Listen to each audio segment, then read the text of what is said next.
Hello friends, thank you for joining me for another tarot educational video. Now this is going to be, I don't know if this will be like my final one I do.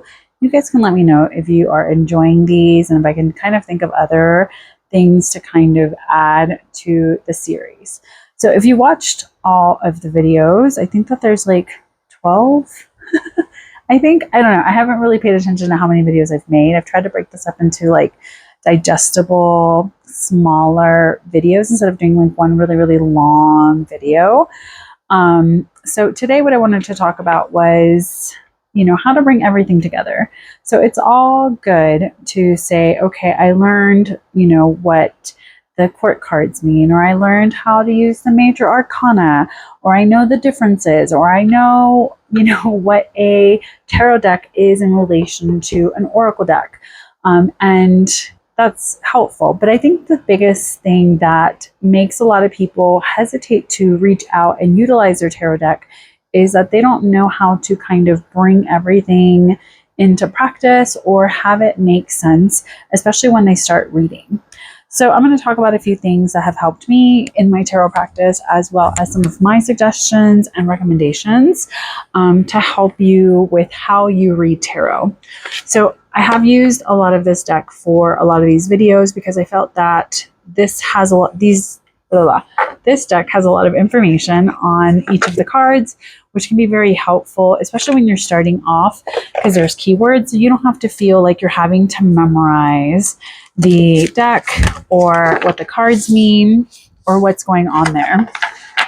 So I'm not the best at shuffling. I also have fake nails, so I think that also really creates an issue when I'm trying to like shuffle, which is fine. And I have very small hands as well, so that's another thing that kind of plays into what's going on when I try to shuffle. So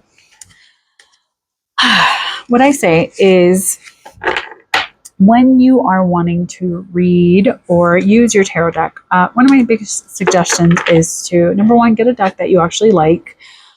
Get a deck that has artwork that you like, or has a theme that you like, or whatever. Because the more that you like the imagery or the deck in and of itself, the more that you will want to use it. So I have different decks that I like to use for myself. So one of my favorites is this Halloween tarot deck. It's just fun. It's something that I really enjoy using. I like the imagery. It's cute. It's whatever. Another deck that I really love to use is going to be the Relative Tarot. So if I were to, say, okay, I want to do a reading with this deck, one of the first things, or one of the main things I get asked is like, oh, what do I need to do in order to be able to use my deck?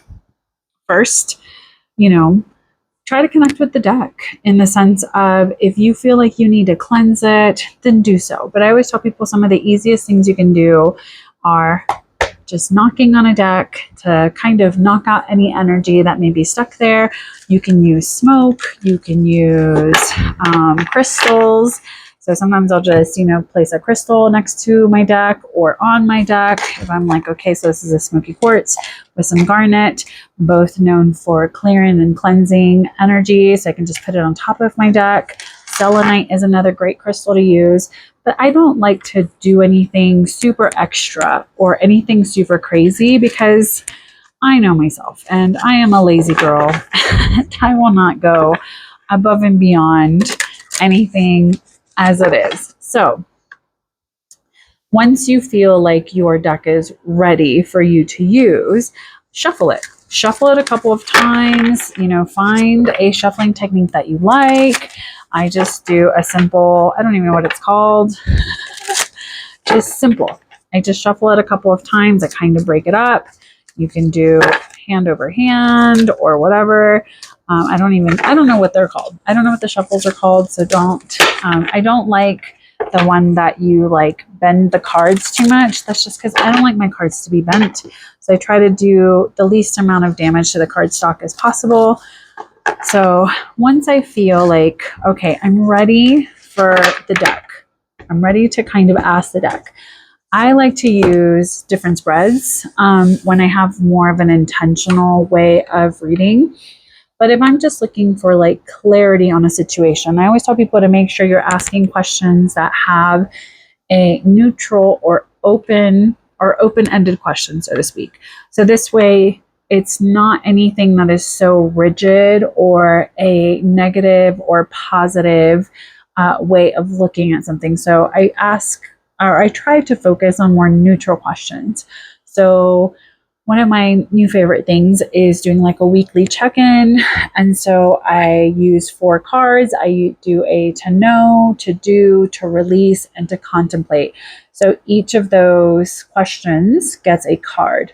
Another really fun thing that I like to utilize is just a typical 3-card spread. So we can do a who, what, when. We can do past, present, future. We can focus on, the situation, what to do, what not to do. So you can kind of configure a spread for yourself that maybe speaks to your current situation and how you want to proceed. So today we'll just do a situation, what to do, and then what not to do, because I feel like that's simple enough. So I will just kind of focus on that as I'm shuffling, or as I'm like, okay, so my situation, let's see, what is my situation? I have the 10 of Swords. I'm telling myself, all right, so what should I do? I have the King of Swords reversed. Oh gosh. And then what should I not do? We have my goodness. So I have the 4 of Swords reversed. So how do I know that I pulled these in the right way for myself? I like to kind of just place my hand on it, and then because I have been doing intuitive work for so long, it's something that feels second nature to me. Another thing you can utilize is a pendulum. So I can just ask, like, is this how it was meant to be pulled? So I'm getting a yes here. Is this how it was meant to be pulled? I'm getting a yes here. Is this how this was meant to be pulled? No. So this one was supposed to be, okay, so now it's right. All right, so as I said, what did we want to focus on? So this is the situation. So I have the 10 of Swords. So my current situation is backstabbing, betrayal, enemies, bitching, bad-mouthing, bitterness, failure, ruin, collapse, exhaustion, inability to cope, curses, rock bottom, hitting a wall, dead end, severing ties, goodbyes, nails in the coffin. Not the lightest situation, so to speak. And I will say, the last few weeks have been a little challenging, and I have been kind of feeling a little bit tired by life. I literally, I can't even talk. I literally slept 12 hours last night because I guess I was just so mentally and physically exhausted. It just all caught up with me. So to me, I would really focus on the endings kind of aspect of things here with this. So I feel like my situation, there's a lot of things that have been ending, a lot of things that are closing out. I'm feeling very tired with my situation and the things that have been happening.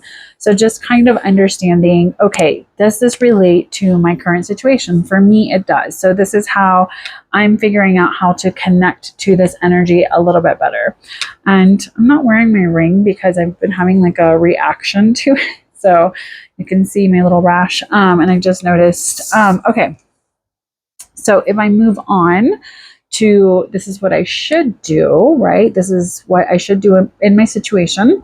I have the King of Swords reversed. So this is selfishness, ruthlessness, deviousness, premeditated malice, someone who is overly cautious. So me being very CYA right now is probably going to be the best course of action instead of falling too much into structure, routine, rational or logical thinking, trying to exert my power or authority, talking too much.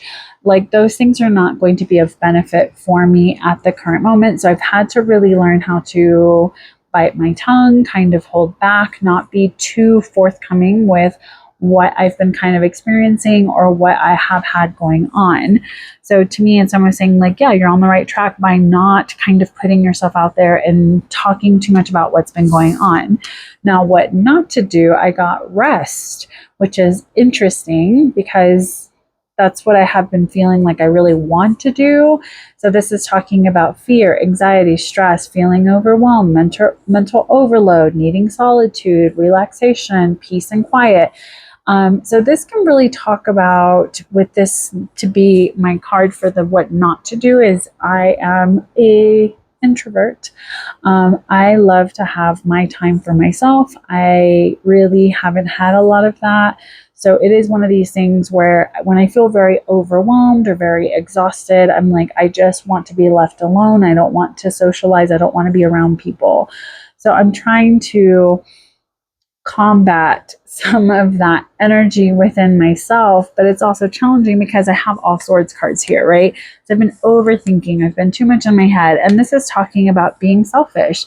To me, kind of like taking that time out for myself is quote unquote selfish. So this is an interesting little read. But all right, so let's do, since I've never read with this deck, so I'm not sure if maybe that's why it's being goofy, but I think, and it's funny when I talk about reading, I have specific decks that I just use for myself.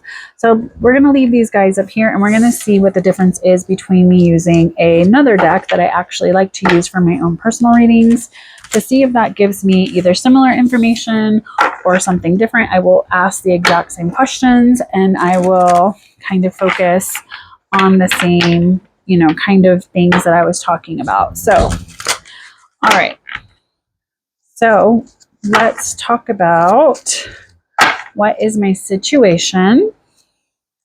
I have the King of Ghosts, which is the King of Swords. No, King of Cups is this one. All right, so what to do. So I have the Knight of Pumpkins reverse, which is the Knight of Pentacles.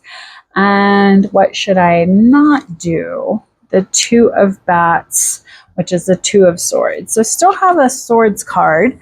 So if I were to say, okay, and this is why I think it's interesting whenever you have a deck that you feel connected to, the reading will be different, right? And I think that's why I always tell people, I'm like, try to connect with your deck by either utilizing it or having a deck that like you enjoy using. It will make, your readings have a little bit more nuance, a little bit more of a layer. So if we were to talk about the King of Ghosts as my situation or the King of Cups, this is a time where maybe I feel a little bit more of like that structure within my emotions and my feelings. There may be a sense of wanting to spend more time with the people that you love and being very involved in like the care of the people that you care for, which again, to me, that really relates to my current situation. I have the next few days off. This is going to be a time where I'm just trying to kind of get myself back to feeling a little bit more prepared and situated for the upcoming weeks, while also maintaining that harmony in my space and trying to kind of take back the energy where I'm at. So I feel like this energy is very much where I'm at, but I also feel like it's very much this as well. Not so much the backstabbing, things like that. I think it's more of just the exhaustion. So the King of Ghosts is kind of giving me this is your current situation. You're wanting to kind of focus on that energy at the current moment. And maybe that is something that I've been really wanting to focus, is to feel a little bit more empowered, but then also very emotionally mature in how I'm dealing with some of the challenges or difficulties that have presented themselves in the last few weeks. So if we move on to the what to do, we have the Knight of Pumpkins reverse. So this can be a, hey, this is not a time to be like so focused on our work, our career, our finances. Maybe it's not the best time to be so focused on like what we are physically doing day to day. Maybe it is kind of a reminder to say, I need to maybe internalize what I'm trying to do first before I kind of actually put it out there and see how it all comes together. So I think that this is more of like where I'm at in a lot of ways, especially because of all of the emotions and feelings that I have regarding my current situation and what I have going on with myself. So I'm not really focused on the day-to-day tasks or things like that. Maybe I've just been kind of like, I don't need to overwhelm myself with like things to do all of the time. And what not to do, we have the Two of Bats, which this card can just say like, I've been refusing to see something. Maybe I feel disconnected from my intuition. Maybe I'm just like, wanting to make a choice, because I feel like the twos in tarot are always about choices and balance and harmony. So maybe right now this is not the best time to do so, because maybe there's just something I'm not going to see in the situation until it is a little bit clearer. So we can see the differences between the two sets of cards, even though I did the exact same spread. And you can, obviously, there's 156 possibilities here. No, actually more than that, because there's two sets of cards. So it does really give us this understanding that by connecting a little bit more and trusting yourself and your intuition as the cards come out. Because if I were to be like, okay, this is the first time I'm pulling cards for myself, I'm like, oh, this doesn't really make sense. You can always draw a clarifying card. You can always ask for more clarity. You can be like, okay, clarify this top situation for me. I have the Seven of Swords. My God, the swords were really loving me. So there's deceit, lies, cheating, theft, dishonesty. So these cards are goofy. I haven't used them for a reading, so I'm not sure. So let's say, okay, I want some clarity from this other deck. So what do we have over here? We're going to go with you. We have the Seven of Pumpkins, both sevens, but different, because this is more about waiting on results, kind of like doing what we needed to do, planting the right seeds, but we're just kind of waiting for things to kind of grow and for things to be ready for us to kind of take advantage of the situation, versus this is a card of strategy and being more like caught up in some sort of drama and issues. So this is why I think it's very interesting to really connect to whatever deck you're trying to use. And again, I've never used this deck for readings. I've only used this for educational purposes. I have never given it the intention of this will be a deck that I'm reading with. It's more of, I like using it for the educational portion of what I have been doing online and in person for the last couple of years, where I just wanted to get something that would help people feel a little bit more comfortable diving into tarot, because it does have the card meanings on there, and it can help, you kind of go off and make your own reading. So I hope that helps. I know it's not the clearest thing, and I always tell people, practice, practice, practice. Keep pulling a card every single day. One of my favorite practices that I tell people all of the time is to pull a card daily and kind of see how that card's energy has shown up in your day.